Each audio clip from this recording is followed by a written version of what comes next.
All right, we are live. Hi, friends. I thought you'd like to see my new uniform before we get started.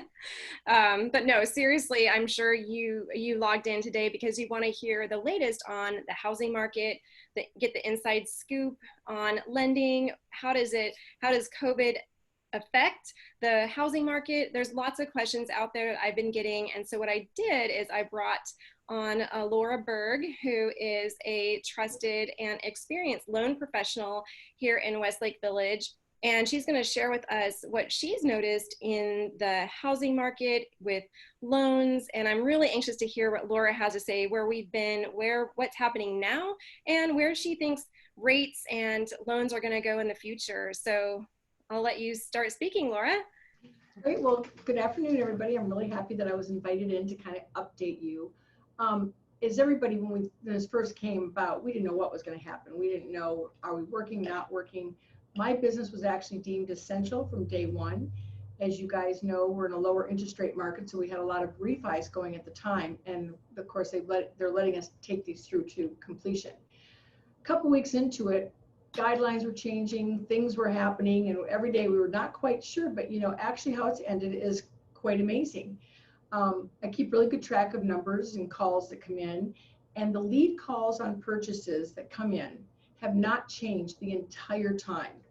Which tells, I know, is that great, amazing? Because what that tells me is the consumer wants to buy a house. They just couldn't go buy a house because there were rules preventing them from buying houses. So we saw for the whole time, not about 50 people a month calling in for purchase and getting in their documentation. Of course, they have a lot of time to get their documentation together now, but the interest was there, which was really amazing, which led me to believe as soon as the realtors had guidelines on how to show houses, it was going to happen. So sure enough, the last week of March, the first couple of weeks of April, we didn't have any new purchases because that's when the rules were super strict. Nobody really knew what to do. However, 2 weeks ago, boom, on the weekend, a couple pre-approvals come in, a couple purchases. This Monday, we had 3 come in Monday, 2 come in today. So just to give you an idea, in my world, I get about 5 purchases a week that come in.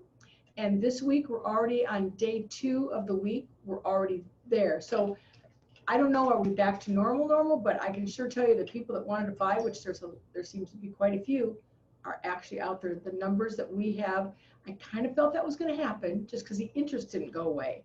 Just the ability to, how am I going to get in this house, went away. And of course, you can see Andrea's garb there that she now has to wear. Yes. we have to wear the mask, yeah, and gloves. I took my gloves off, the gloves. There's even booties. And then we have extra documentation that everyone needs to sign saying that we know the risks of going out and not staying home. But people are, what I'm noticing, there's interest. People need to move no matter what. Right. So you guys got about what, 3 to 5 new forms during COVID for signatures? Right. They were giving us, I would wake up in the morning and I was wondering what form would I be having next. And so, right, there's 3 new forms, one for going into a home. It's for the buyer and the seller to sign, and the agents. And then there's another form whenever we're going into escrow to set expectations as to there could be delays. But it seems like we haven't had too many significant delays. Everyone's been really understanding during the transactions. And in fact, I put one on the market where it was right when they said, no, you couldn't go show homes anymore. And thankfully I'd done the virtual open house that day, and we got it into escrow and we closed it last week. So. Well, we only came out of this with 1 form, and it's just a form asking our buyers up front, because what's happened now, guys, in the market, we have to verify that you are still employed 24 to 48 hours before funding. All right, so we have a form signed up front, not that you guarantee it because you can't, but that to the best of your ability, you feel that you're going to be employed. Now, we do have to call towards the end and double check that, but so far we were able to close. And through the process of COVID being in its strength of being quarantined, we were closing all the purchases from the month before without a problem. We actually, fortunately, knock on wood, didn't have any of our people that lost their jobs for that during that time period. So that was really awesome. We get asked a lot, about jumbo loans. Okay, a lot of the loans around here are what we call conventional or high balance, but there are jumbo loans, and it's sort of the misnomer out there is that they're gone. Well, they're not gone. They're gone from several places, but the big banks, and we are also connected with the big banks. They're safe. They're going through, but there's a lot of off-brand kind of jumbo lenders that did different types of things. They have kind of gone away for now. Guidelines have gotten a little tighter. Okay, they want you to have higher scores. They want you to have more reserves. So there are still jumbo loans out there, and I know we do get asked that quite a bit from our people. Are there jumbo loans? And yes, there are jumbo loans. So that's good news. Yeah. Yeah. So we and there's a lot of things. So let's talk about appraisals. Okay. When this all first started. Before you tell us too much about the appraisals, I want to. My mask is like, it's so hot. I have to take this off. I don't want to interrupt, but I want to be able to give you my full attention and not be distracted. And I have to say, with all the garb that we have to put on, it's distracting, but we can do it. And it reminds me of those days back when I used to sell medical supplies, and I used to go into those clean rooms, and I'd have to wear the full bunny suit and the hairnet and the masks and the gloves and the booties. And so, I guess it's bringing me back to good old days. But I wanted to know before, also when you're talking about appraisals and everything, I have some slides that people might find interesting. Are you ready for that now or soon? Sure, or is that later? Whatever you want to do. Well, okay, so let me pull this up because I thought that they were interesting. Is there one? Let's see. Oh, I have to share the screen. One moment, please. Okay, I'm going to share the screen, and then that way people can see what you are talking about specifically. So, okay, so here, is that that's the jumbo loans I just. It's in the middle. Okay, so this is you. There's my team. Okay, this is Laura and her team. These are the next one are the statistics I just talked about as far as the purchase leads coming in. So the next slide right there, it shows you how many purchase leads were still coming in that wanted to get pre-approved. So there's quite a few on there. And still in the midst of the quarantine, we were able to close out all the purchases that had started, which was awesome. So all these are the purchase leads. Calls coming in. And so April, that was just 2 weeks into the month. So April's actually going to exceed all those numbers. April's gone off the charts. Wow. So there's just a lot of pent-up demand. And I thought when this started, I was thinking, okay, this is the spring busy season. And then if people can't look at homes right now, I bet there's going to be a lot of pent-up demand and a lot of action. And that's what I've seen. So you're seeing the same thing too. Well, and this weekend, the offers that I wrote the pre-approval letters on were multiple offers. So, that just goes to show you that as inventory is hitting the market, people are like, yes, I'm ready. Right. You have to remember the people too now that are buying, they already know if their job's in jeopardy. They already are. They're in a more comfortable zone than they were a month ago for sure. They know what this feels like. They feel like they can see some light at the end of the tunnel. They know their jobs are secure. So there's buyers out there, and which goes by the numbers that I've been getting called through the months. Right. And then I think on my side of things, Laura, I've noticed on representing buyers and sellers that for the buyers, I have some right now that are in that median home price range around the 600 mark. Yeah. I also have some clients looking in the 800 and also clients looking up to about 1.1 at this very moment. And I'm noticing for all three of those buyers across those price ranges that I'm seeing multiple offers. Surprisingly, and they're offers that are going over the asking price too. Well, prior to this, prior to this, there wasn't enough inventory, and there's still all those people that wanted to buy, and they're taking advantage right now of those ones that are coming out. They're jumping out because remember we were low on inventory before all this when this started, and so I feel like we're going to come out in the same market. We'll see. It's kind of surprising because some people were saying that that this market was just the beginning of a big downturn in the market, and some economists were saying that, and then other economists were saying that no, it's just going to be a blip, kind of hitting the pause button and start where we left off. And so far, it seems like that's been the case. I think some parts of the country will get hit more than others. Of course, in the Conejo Valley, as we know, we always are wanting for more homes, that we don't have any new building really going on. And so our school districts are so much that keeps our values going. There may be some markets that get hit, but I think we have a pretty safe market out here. Mm-hmm. And I think people like the sun and the outdoor activities too. And it's not like we have to have frozen ground that we have to deal with. So in fact, one of the listings we just put on the market this week, it's priced just under 800,000. That's the Wildwood Park where there's the trails, and they're open now, I think, too. Yeah. And we've gotten since last Thursday, I think we've had about 15 showings, and the offers are starting to come in. So I think from the listing side, that's what I'm seeing too. Yeah, I think it's going along with what my numbers were showing me in front of what I thought was going to happen just by tracking my numbers. Yeah. Good. So I'm going to now go to the next slide. I think this is where you left off of talking about jumbo loans. Right. So, yeah, what's happening? Because I heard that was a little. Well, jumbo loans there's a lot of the unnamed lenders that did jumbo loans in the middle of transactions were just shutting down because what was happening on Wall Street, it was a whole financial back situation. The banks are still going strong. I have 15 jumbo lenders. I will only lock with 4, and really I'm only locking with Chase at the moment because I know I can get them through to the end. And that's the most important thing. Things have kind of settled down on the back end of our financial markets as far as we're concerned. It was just turmoil for a couple weeks there. A couple weeks ago, we didn't know what was going on from day to day. We were just like, it was all new territory for us. But jumbo loans are there. I will tell you, this is hot off the press as of yesterday. Some people, if they're doing a jumbo loan, but they don't quite match all the reserves or the requirements because jumbo loans are underwritten with more strict guidelines. Okay. We were separating them into a first and a second. Well, our seconds were going up to 90% loan to value. They just switched that yesterday to 85. So before somebody could put 10% down on a jumbo loan and we could split it. Now the seconds have all just changed down to 15%. So that changed a little bit yesterday, and they raised the credit scores yesterday. So they've raised the credit scores twice in the last 3 weeks on equity lines. You were at 680, you went to 700, and as of yesterday, you're at 720.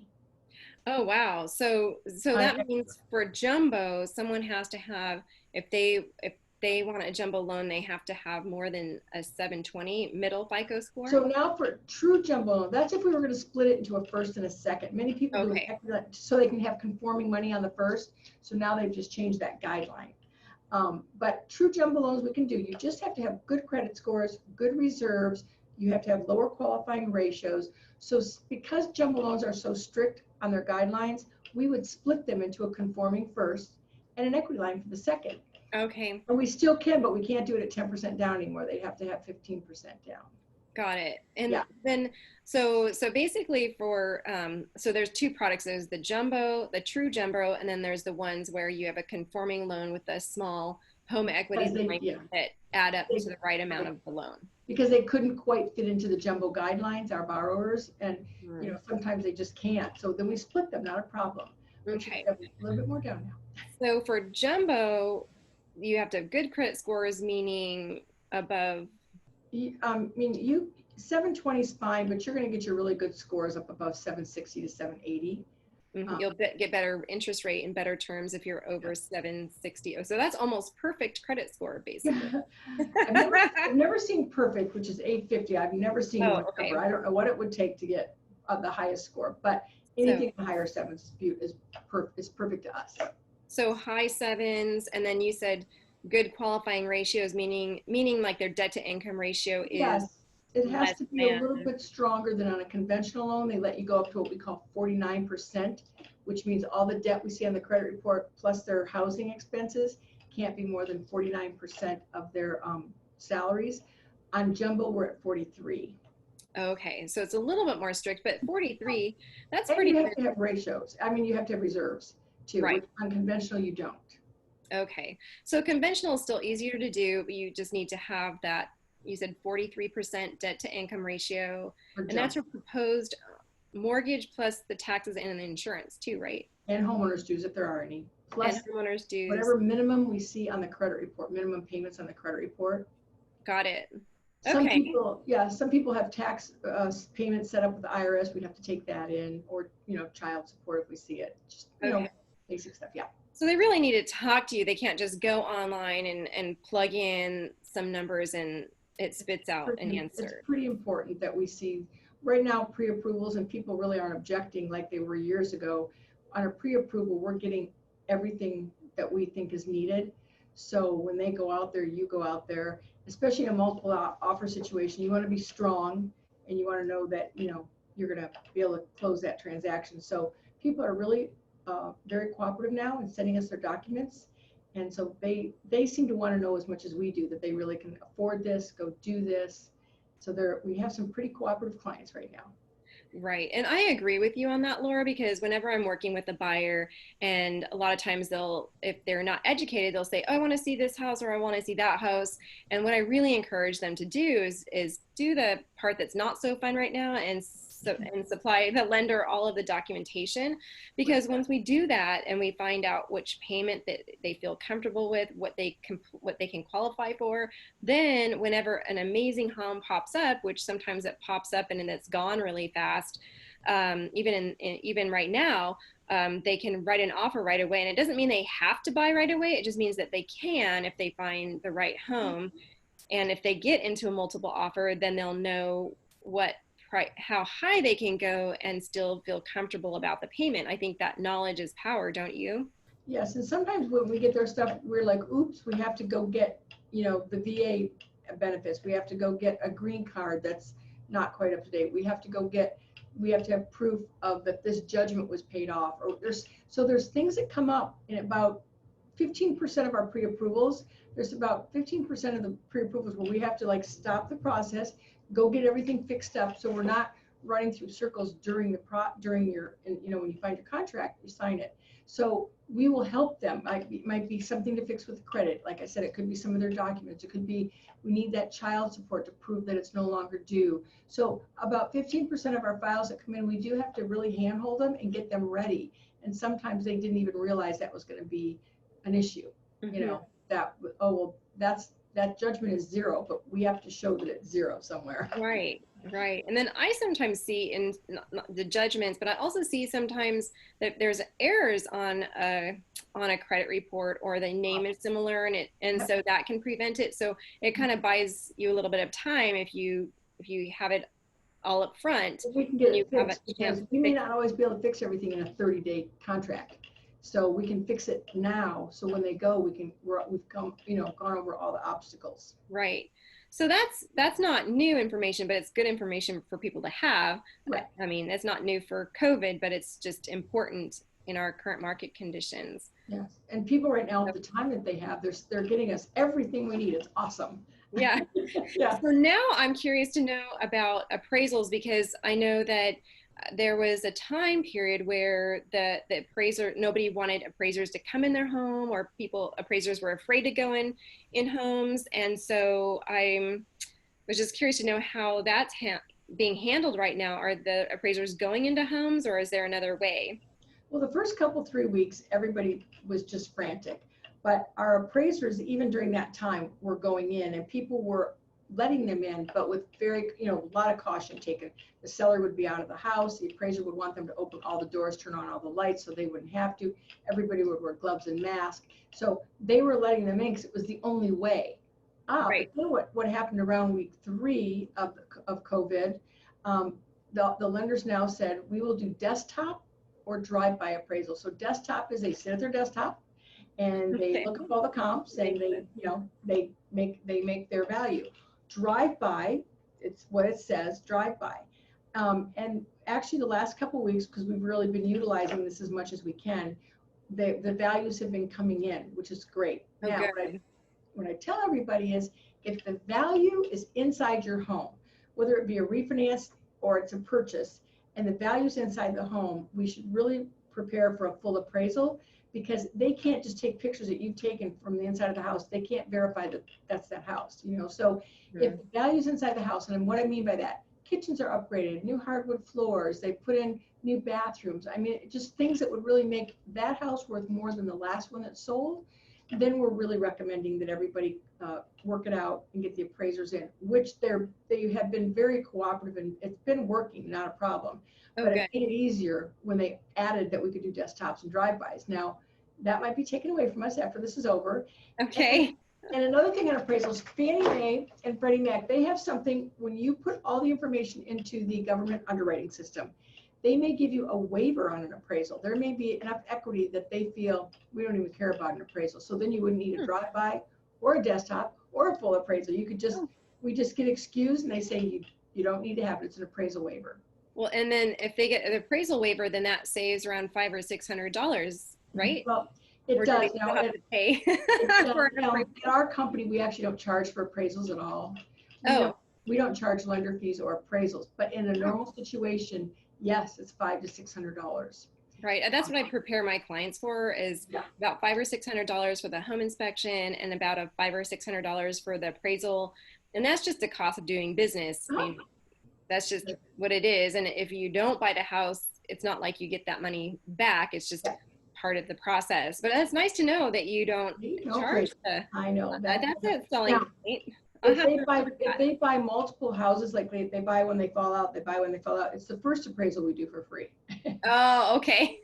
Well, hopefully that people don't fall out, but They don't. It's very, very, very rare, actually. Appraisals a little bit longer than, now that there's desktops and drive-bys, the appraisers have been freed up of some of their time going out. So we're still doing our 30-day escrows, no problem. Okay. And then, so it's going good. Appraisals have been, even when it was really rough at first, we were getting appraisals done. Because like I said, you have to remember when this all started, we had a lot of loans, and all of the lenders around had a lot of loans in their pipelines because everybody was refinancing. Right. So when that all happened, they still wanted their houses to close. So the appraisers, we only had one appraiser on our panel that excused himself for a couple of weeks, and then he sort of felt comfortable and even went back in. So yep, we're doing good on appraisals. Good, yay. And then I wanted to know, at what point are you going to tell us about rates? Because we'll get to that. Let me cover a couple more fun things. Okay. So what about notaries? Notaries have to go out and sign, right? Oh, that's right. And they don't have drive-by notaries or desktop notaries. Or electronic. So how do people do sign their loan docs? They do. And we've had some people that have been super cautious. So we had one that wanted their loan docs a day ahead so they could air them out. They wanted the notary to come up the side of their house with gloves and mask, and they had gloves and masks. They had their own pen. Okay. They wanted her to have a new thumb pad for that print that they have to do. The notaries have been so super accommodating. Fortunately in this business right now, appraisers are busy, the notaries are busy, so they had to figure out, how can I do what I do? And I'm so fortunate to actually have business during this. So, and then other people are just, wear a mask, come on in, no big problem, or we'll sign it out in the front porch. So those notaries have just gone above and overboard to make sure that things get done. It's really been wonderful to watch. So, but you can't get rid of a notary. So that's right. And then they just stay like 6 feet away, right? Yeah. Get your tape measure out. Okay. And they do it. So we've had people be very, very extreme, and other people be, a little bit, still have your own pen, don't use somebody else's pen. They would wipe off the pad where that one person wanted a brand new pad. So and then, another thing that's been upheavaled, and every day for 2 weeks, literally every day, guidelines were just changing left and right. And the ones that got hit the most were the government ones. And why does that happen? Well, I'll explain to you that you've heard of forbearance. Everybody's now probably heard of it. If you want to call your lender, okay.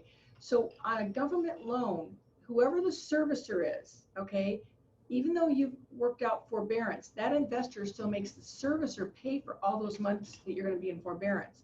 That made the FHA and VA or government loans just unsellable. I mean, the whole market, just like if you wanted to lock a loan a couple weeks back, it'd be like 6 points. Oh no! It was crazy. So that has settled down, although the government has gotten tighter. We're up to 640 now, where we used to be a 598 score. Some lenders have gone up to 680. The high balance, anything over true conventional, the rates have gone up. So that's gone through the biggest adjustment. Fannie and Freddie, they raised the rates a little bit. I mean, they raised the scores a little bit, got a little smoother on some of their guidelines, but really government loans took a pretty big tumble there. They're kind of back on their feet again. But can imagine somebody goes into forbearance, and that servicer, because remember, The investor on your loan isn't always the person you get your payment from. Right. So I wanted to ask you on the government loans, that means the FHA loans that are 3.5% down minimum or VA loans, right? Right. They're still the same down payment, but they've raised the credit scores, and Okay. and if you're true conforming, after all that craziness happened for that 1 week, the true conforming under the five, whatever your county has as that number, Mm-hmm. it's really great. High twos, low threes, depending on what you look like. Oh, good. High balance, though, will go up. The high balance loans, again, on Wall Street, we're having a bit of a time with the investors and the hedge funds on the high balance ones. So you'll notice now a bigger spread between our regular conforming and our high balance loans than before. That is a lighter spread. You're still going to see a 3 in both cases, but one will be a lower 3, one will be a higher 3. Okay. So I know, and they change every day, the rates, and I know sometimes they change several times a day. So I know, and it also depends on debt to income ratio and FICO score. So I know a lot of people that I come across just either on Zoom these days, or maybe even in the grocery store, and they'll stop me and they'll say, hey, you know, what's interest rate? What are they doing right now? Or what have you been seeing? And I think, oh, wow, I don't even, you know, I see some people locking in the 3s, but I think it just depends on a lot. They have to talk to a professional. It does. And then one of the things where we saw the break kind of come, and I talked about this a little bit ago, 2 weekends ago, not this one, but the one before, all of a sudden, boom, we had 3 prospective buyers call in. We were writing pre-approval letters, and there was a little dry spell there.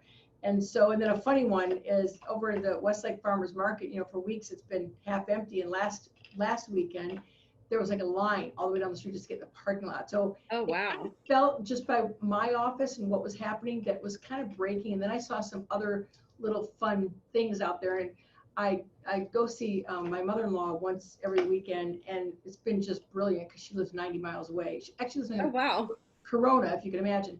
And last weekend, it took an extra 20 minutes, and it wasn't because of an accident. It was just people you could see it. We were writing pre-approval letters.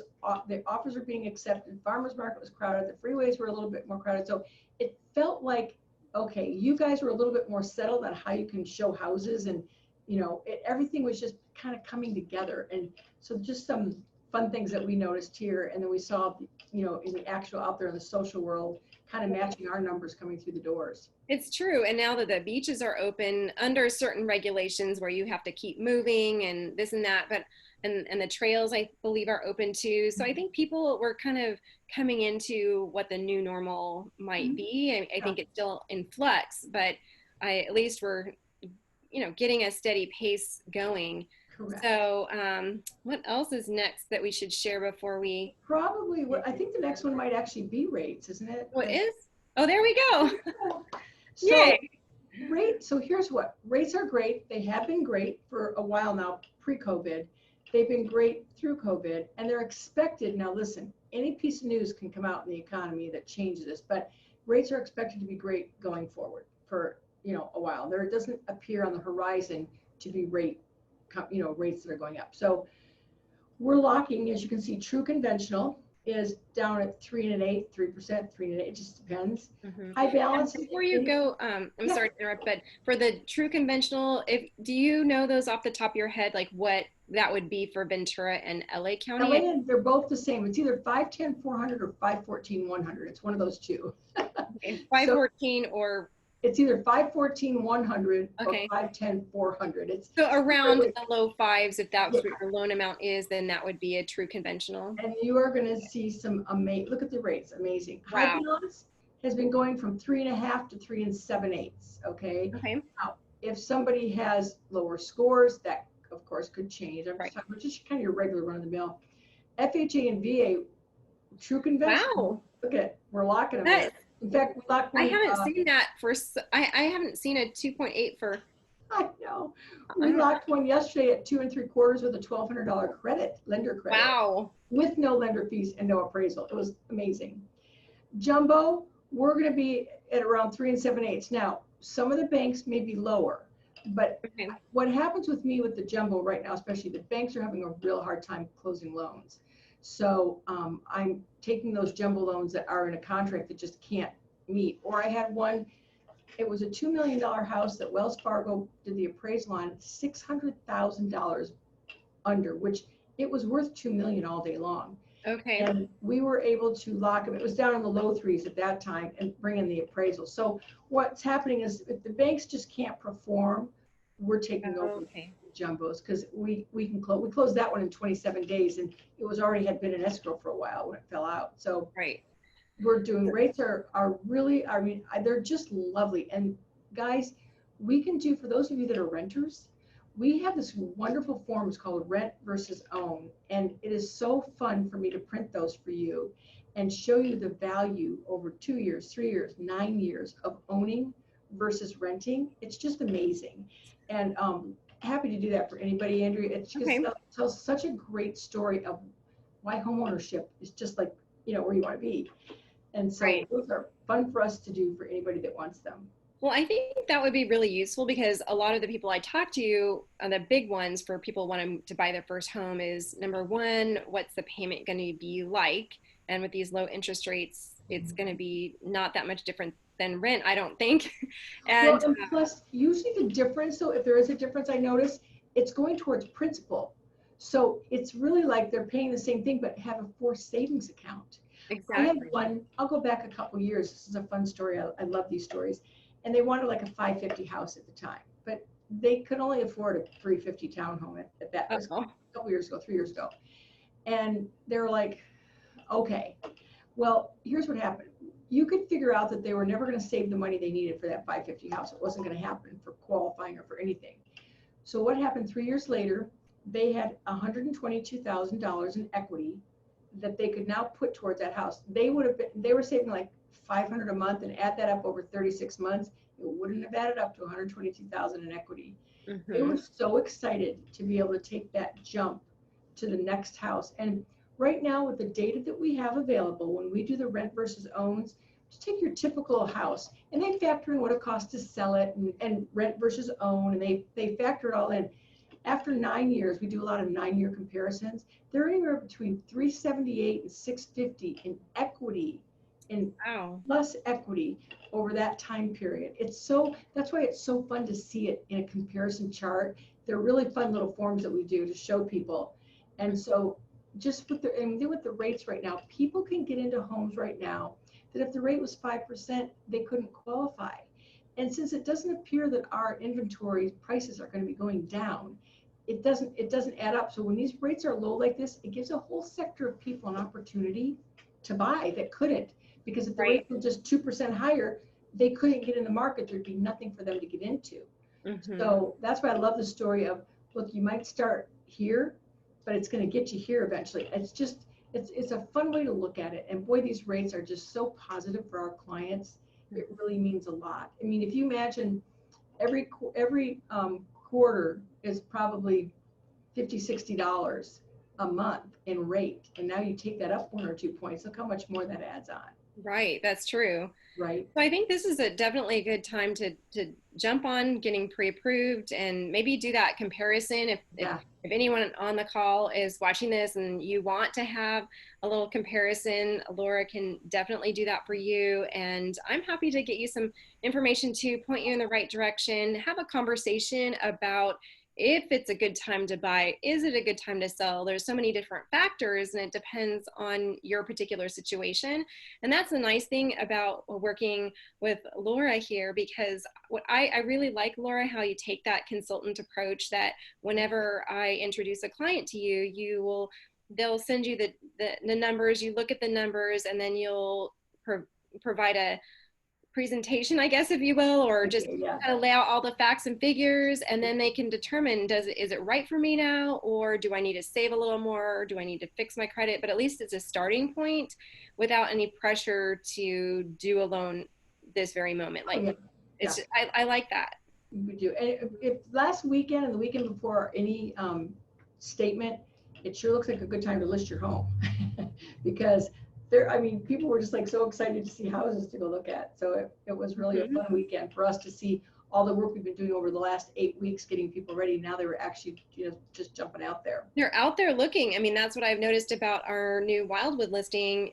that just came on a couple days ago that we've had so many showings in the past couple days. Just people were so excited to see something come on that was move-in ready, that was a normal price. So Yeah. I think that's what we're going to see. And before we go, do you have any idea or indication as to what might be happening in the next few months? Or I know it's kind of hard to guess, but I'm just curious to know what you think. Well, as far as in the rate market, everything we're seeing and hearing, and I watch CNBC every day, we're not expecting rates to go anywhere too far. We're expecting to have great, good rates. Now, I said something could come out of left field economically that could change that completely, the 10-year bond. It's the 10-year bond that you follow for our rates. Sometimes people think when they lower prime, they'll call and go, oh, the interest rates have gone down. Right. Prime does not, in fact, sometimes we have the opposite effect. When prime goes down, our rates go up. Prime is for equity lines, credit cards, it's for that. Our rates come from the 10-year bond and how the trading is going on a 10-year bond. So you can look every day up on CNBC or wherever you watch the little ticker tape, and you watch. Right now we're under 1, which not too long ago we were over 2. So, and you're expecting rates to stay low. As I said, with an asterisk, anything can happen any day. But for the foreseeable future, they're thinking that our rates will stay on the low side. That's good. So, well, it gives good. you a lot of buying power. It gives you extra buying power for sure. So I would say then, based on your information, if anyone asks me if it's a good time to move right now, for most people, I would say if they're planning to move anytime, like a lot of people were looking to move in the summer when the kids were out of school. Well, the kids are doing distance learning. So I'm seeing a lot of people saying, why not just find the right house and move now instead of waiting till the summer, is what I'm seeing. And I think that's a good move because we never know what rates are going to do or what prices are going to do, but we know what's happening now. So remember that every eighth in rate approximately is $5,000 in purchase power if you want to trade off. So if the rates all of a sudden went up a half a point and every eighth is 5,000, you just had to come down like $20,000, $30,000 in your purchase price. And if the houses aren't coming down, that's why the rate right now to take advantage of it is really a clever idea, because it really lets you buy more. And this happened to us, Andrea, some years back after the crash, where we had all of our buyers pre-approved at like 2 something on FHA. And then overnight one day they went up to 3.5. All those people that were pre-approved at 2.5 could no longer qualify, and there was nothing out in the housing market that was low enough for them to get in even at the higher rate. So that's why the rates are just such a great way to go in your pocket every month instead of somebody else's. It's a good chunk of money. So it sounds like the perfect scenario right now, but it's a good time. Yeah, well, Laura, thank you so much for sharing your expert knowledge with us today. And I'm sure that there might be some people that have additional questions and want to dig a little deeper to find out if it's right for them. Sure. So what I'll do is I'll put your contact information into the comments and into the little write-up so they can contact you directly. Or if you'd like to send me a private message and have questions for me and I can connect you to Laura that way, then that works too. So thank you for joining us. And again, this is Andrea Harlan, and you can count on me to bring news that you can use. Oh. That's what I like to say, news that you can use. I love that.